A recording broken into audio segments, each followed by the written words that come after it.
Cada vez somos más tontos, y la ciencia lo demuestra. No es una metáfora, no es una exageración, es una medición. Llevamos décadas registrando el coeficiente intelectual medio de la humanidad, y los números van siempre en la misma dirección, hacia abajo. En los países más ricos, en los más educados, en los más conectados. ¿Por qué los sistemas educativos más avanzados de la historia están produciendo personas menos capaces de pensar? ¿Por qué cuanta más información tenemos, menos la procesamos? ¿Y por qué nadie en una posición de poder habla de esto? Bienvenidos al Efecto Flynn. Hoy vamos a poner en duda todo lo que te han contado. Pero lo fundamental es la pregunta que nadie se atreve a hacer. ¿Y si todo esto es deliberado? ¿Nos hacemos más tontos o nos están haciendo más tontos? Quédate, porque cuando termines de ver este video, ya no vas a poder mirar la pantalla que tienes en la mano de la misma manera. Comenzamos. Durante casi un siglo, los científicos midieron algo que parecía confirmar el optimismo del mundo moderno. Cada generación era un poco más inteligente que la anterior. Los test de coeficiente intelectual subían, la capacidad de abstracción mejoraba, el razonamiento lógico se afinaba.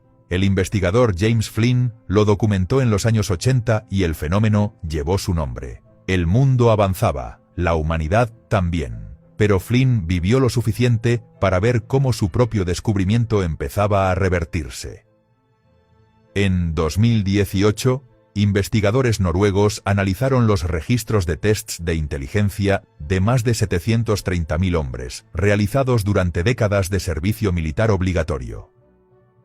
El resultado no dejaba margen de interpretación.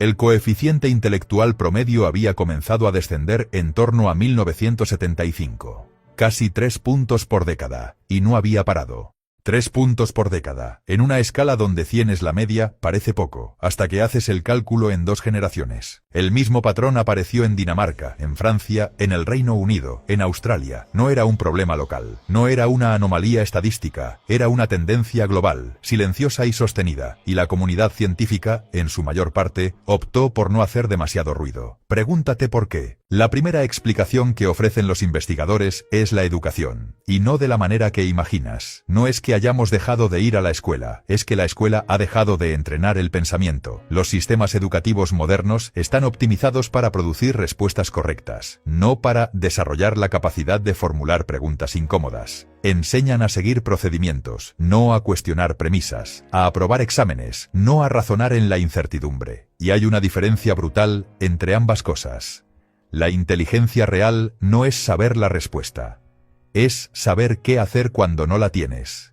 Ese músculo lleva décadas sin ejercitarse en las aulas, y los datos lo reflejan con una precisión que incomoda. La segunda causa apunta a algo que hemos perdido sin darnos cuenta: la lectura profunda. Durante siglos, leer fue el principal entrenamiento cognitivo de la humanidad. No leer titulares, no leer subtítulos, leer páginas, capítulos, libros enteros que obligaban al cerebro a mantener estructuras complejas en la memoria, a imaginar sin imágenes, a proyectar consecuencias, a sostener una idea durante horas antes de poder contrastarla con otra. Ese proceso construía cerebros distintos. Cerebros capaces de atención sostenida, de pensamiento no lineal, de tolerancia a la ambigüedad. En menos de 20 años, ese hábito ha colapsado en prácticamente todas las franjas de edad. No porque la gente haya dejado de querer aprender, sino porque algo ha ocupado ese espacio con una eficacia devastadora. Y aquí llegamos al núcleo de todo. La tecnología no nos ha hecho más libres, nos ha hecho más cómodos, y la comodidad cognitiva tiene un precio que nadie nos explicó cuando firmamos el contrato. Cuando el GPS calcula la ruta, el cerebro deja de orientarse. Cuando el algoritmo decide qué ver, el cerebro deja de elegir.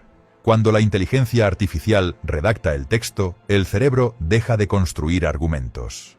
Cada vez que una tecnología resuelve por ti algo que antes resolvías tú, la conexión neuronal correspondiente se debilita. El cerebro sigue el principio de uso o desuso con una precisión implacable. Lo que no se activa, se atrofia. Durante millones de años, nuestros cerebros permanecieron afilados porque el entorno exigía solución constante de problemas reales. Hoy, la mayoría de esos problemas los gestiona una pantalla de 5 pulgadas. Y mientras el cerebro descansa, la pantalla se vuelve más adictiva por diseño. Los sistemas de recompensa variable, la notificación, el like, el scroll que no termina nunca, activan los mismos circuitos dopaminérgicos que la adicción química. Esto no es una teoría. Ingenieros de producto han declarado públicamente que sus plataformas están diseñadas para maximizar el tiempo de atención.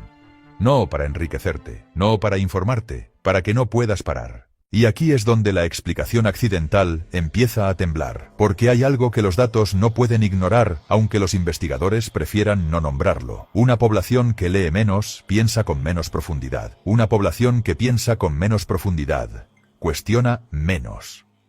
Una población que cuestiona menos es más fácil de gobernar, de convencer, de mover en la dirección que alguien decida. Siempre ha habido quienes se han beneficiado de eso. La diferencia es que nunca antes habían tenido herramientas tan precisas, tan escalables y tan voluntariamente adoptadas por sus propias víctimas. Los imperios históricos controlaban el pensamiento restringiendo el acceso a la información.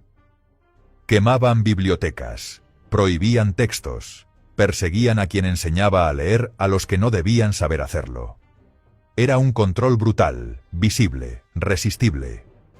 Lo que está pasando ahora no se parece en nada a eso. No hace falta prohibir ninguna idea peligrosa si logras que nadie tenga la capacidad de atención suficiente para seguirla hasta el final. No hace falta censurar si puedes inundar.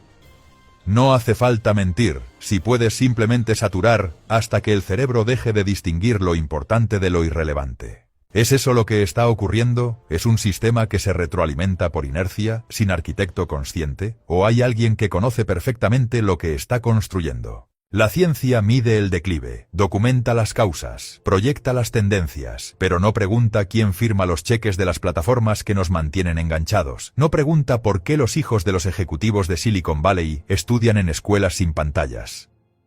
No pregunta por qué quienes diseñan los algoritmos más adictivos del mundo no dejan que sus propios hijos los usen. Esas preguntas las tienes que hacer tú. Las proyecciones son claras. Si la tendencia no se revierte, en 2 o 3 generaciones, estaremos ante una humanidad con una capacidad media de razonamiento significativamente inferior a la de mediados del siglo XX. Más reactiva, menos reflexiva, más dependiente de sistemas externos para tomar decisiones que antes tomaba sola. Hay quienes argumentan que la inteligencia artificial compensará ese déficit, que no importa que los individuos razonen peor si las máquinas razonan mejor por ellos. Detente un momento en esa frase. Porque no es una solución. Es la aceleración exacta del problema. Un ser humano que no puede razonar por sí mismo y delega ese razonamiento en una máquina que no controla ni comprende, no es un ser humano más inteligente, es un ser humano más manejable. Y eso, para algunos, puede ser exactamente el objetivo. El efecto Flynn tardó décadas en construirse. Su inversión lleva medio siglo en marcha, y la inmensa mayoría de la población no sabe que ninguno de los dos existe. Quizás eso también forme parte de algo, o quizás no. Ahora, la pregunta final es para ti. ¿Nos estamos volviendo más tontos por lo que hemos construido? ¿O por lo que alguien decidió construir para nosotros? Nos leemos en comentarios. Esto es La Sombra del Tiempo. Gracias por acompañarnos mientras revelamos secretos que nadie más se atreve a revelar. Regresamos mañana con más y mejor. Hasta el próximo vídeo.